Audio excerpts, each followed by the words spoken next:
RCB ಅಪ್ಪಟ ಅಭಿಮಾನಿಗಳಿಗೆ 18 ವರ್ಷಗಳ ಬಳಿಕ ಮೊದಲ ಬಾರಿ ಕಪ್ ಗೆದ್ದ ಸಂತಸ. ಈ ಸಂಭ್ರಮವನ್ನ ಜೋರಾಗಿ ಆಚರಿಸಬೇಕೆಂಬುದು ಎಲ್ಲ ಆರ್ಸಿಬಿ ಫ್ಯಾನ್ಗಳ ಮನಸ್ಸಲ್ಲಿ ಜೋರಾಗಿ ಇತ್ತು.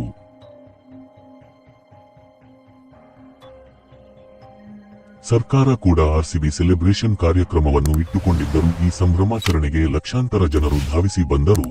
ಆದರೆ ಈ ಸಂಭ್ರಮಾಚರಣೆಯ ನಡುವೆ ಮೈಮರೆತು ಆರ್ಸಿಬಿ ಅಭಿಮಾನಿಗಳು ತಮ್ಮ ನೆಚ್ಚಿನ ಆಟಗಾರರನ್ನ ನೋಡುವ ತವಕದಲ್ಲಿ ಜನಜಂಗುಳಿಯ ನಡುವೆ ಕಾಲ್ತುಳಿತ ಉಂಟಾಗಿ 11 ಜನರು ಮೃತಪಟ್ಟಿದ್ದಾರೆ.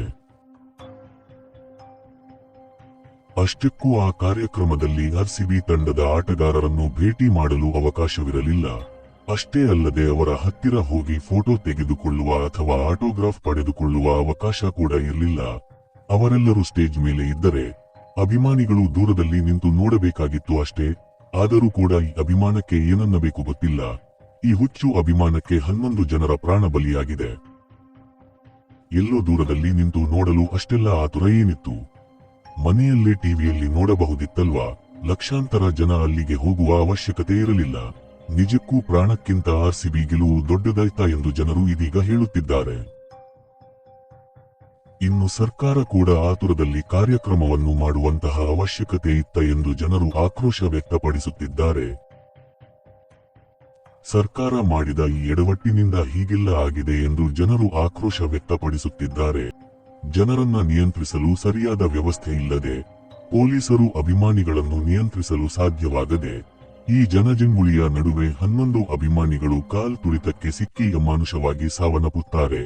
ಅಷ್ಟೇ ಅಲ್ಲದೆ 20ಕ್ಕೂ ಅಧಿಕ ಅಭಿಮಾನಿಗಳು ಗಾಯಗೊಂಡು ಆಸ್ಪತ್ರೆಯಲ್ಲಿ ಚಿಕಿತ್ಸೆ ಪಡೆಯುತ್ತಿದ್ದಾರೆ.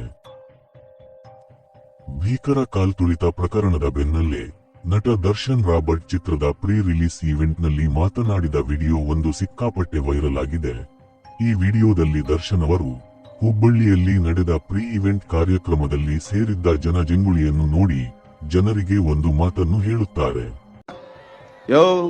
ಯೋಚನೆ ಮಾಡ್ರೆ, ಬದುಕಿದ್ರೆ ಇನ್ನೊಂದ್ಸಲಿ ನಾನು ನೋಡ್ತೀರಾ? ನನ್ನ ಹಾಳಾಗೋಗ್ಲಿ, ನೀವು ನಾನು ನೋಡದೇ ಇದ್ರು ಪರವಾಗಿಲ್ಲ. ಮನೇಲಿ ವಯಸ್ಸಾದ ತಂದೆ ತಾಯಿಂದಿರಿರ್ತಾರೆ. ಅವಾಗ ತಾನೇ ಮದುವೆ ಮಾಡ್ಕೊಂಡು ಹೊಸ ಗಂಡ ಹೆಂಡ್ತಿ ನೀವಾಗಿರ್ತೀರ. ಇಲ್ಲ ಆಗ್ತಾನೆ ಹುಟ್ಟಿರೋ ಒಂದು ಮಗು ಇರುತ್ತೆ.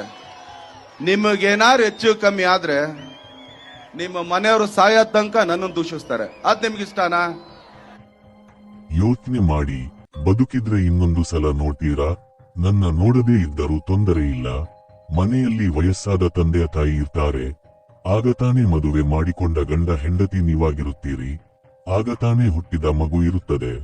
ನಿಮಗೇನಾದರೂ ಹೆಚ್ಚು ಕಮ್ಮಿ ಆದ್ರೆ ಸಾಯೋ ತನಕ ನಿಮ್ಮ ಮನೆಯವರು ನನ್ನನ್ನ ದೂಷಿಸುತ್ತಾರೆ. ಇದು ನಿಮಗೆ ಇಷ್ಟನಾ ಎಂದು ದರ್ಶನ್ ಪ್ರಶ್ನಿಸಿದ್ದರು. ಚಿನ್ನಸ್ವಾಮಿ ಕ್ರೀಡಾಂಗಣದಲ್ಲಿ ಸಂಭ್ರಮಾಚರಣೆಗೆ ಹೋದವರ ಸ್ಥಿತಿ ಕೂಡ ಹೀಗೆ ಆಗಿದೆ. ತಮ್ಮ ಮೆಚ್ಚಿನ ಆಟಗಾರರನ್ನು ನೋಡುವ ತವಕದಲ್ಲಿ ಅನ್ಯಾಯವಾಗಿ ಜೀವ ಕಳೆದುಕೊಳ್ಳುವಂತಾಗಿದೆ. ಕಾಲ್ತುಳಿತದಲ್ಲಿ ಜೀವ ಕಳೆದುಕೊಂಡ ಒಬ್ಬೊಬ್ಬರದ್ದು ಒಂದೊಂದು ಕರಳು ಹಿಂಡುವ ಕಥೆಗಳು. ಒಂದು ಕಡೆ ಮದುವೆಯಾಗಿ 1 ವರ್ಷವಾಗಿತ್ತು ಅಷ್ಟೇ. ಜನ ಜಂಗಳಿಯ ನಡುವೆ ಪತ್ನಿ ಕಾಣೆಯಾಗಿ ಆಸ್ಪತ್ರೆಯಲ್ಲಿ ಹೆಣವಾಗಿ ಸಿಕ್ಕಳು. ಇನ್ನೊಂದು ಕಡೆ ಕೆಲಸಕ್ಕೆ ರಜೆ ಹಾಕಿ ಸಂಭ್ರಮಾಚರಣೆಗೆ ಬಂದಿದ್ದ ಇಂಜಿನಿಯರ್ ಕಾಲ್ತುಳಿತದಲ್ಲಿ ಸಿಕ್ಕಿ ಪ್ರಾಣ ಕಳೆದುಕೊಂಡಿದ್ದಾರೆ. ಇನ್ನು ಟಿಸಿ ತರಲು ಬಂದಿದ್ದ ವ್ಯಕ್ತಿ ಕಾಲ್ತುಳಿತದಲ್ಲಿ ಪ್ರಾಣ ಬಿಟ್ಟಿದ್ದಾರೆ. ಇನ್ನು ಮತ್ತೊಬ್ಬರು ಹೆಣ್ಣು ನೋಡಲು ಹೋದವನು ಕೊನೆಗೆ ಹೆಣವಾಗಿ ಮನೆ ಸೇರಿದ್ದಾನೆ. ಈಗಾಗಲೇ ಪ್ರಾಣ ಹೋಗಿ ಆಗಿದೆ. ಯಾರನ್ನ ದೂಷಿಸಿ ಈಗ ಪ್ರಯೋಜನವಿಲ್ಲ. ನಮ್ಮ ಜವಾಬ್ದಾರಿ ನಮ್ಮದೇ ಆಗಿರುತ್ತೆ. ಹೋದ ಜೀವ ಮತ್ತೆ ಮರಳಿ ಬರುವುದಿಲ್ಲ. ನಿಮ್ಮ ಜೀವ ಮುಖ್ಯ. ನಿಮ್ಮ ಮನೆಗೆ ನೀವೇ ಆಧಾರ ಸ್ತಂಭ. ಅಭಿಮಾನವಿರಲಿ, ಪ್ರಾಣಕ್ಕಿಂತ ಹೆಚ್ಚಾಗಿರುವ ಹುಚ್ಚು ಅಭಿಮಾನ ಇರಬಾರದು. ಯೋಚನೆ ಮಾಡ್ರೆ, ಬದುಕಿದ್ರೆ ಇನ್ನೊಂದ್ಸಲಿ ನಾನು ನೋಡ್ತೀರಾ? ನನ್ನ ಹಾಳಾಗೋಗ್ಲಿ, ನೀವು ನಾನು ನೋಡದೇ ಇದ್ರು ಪರವಾಗಿಲ್ಲ. ಮನೇಲಿ ವಯಸ್ಸಾದ ತಂದೆ ತಾಯಿಂದಿರಿರ್ತಾರೆ.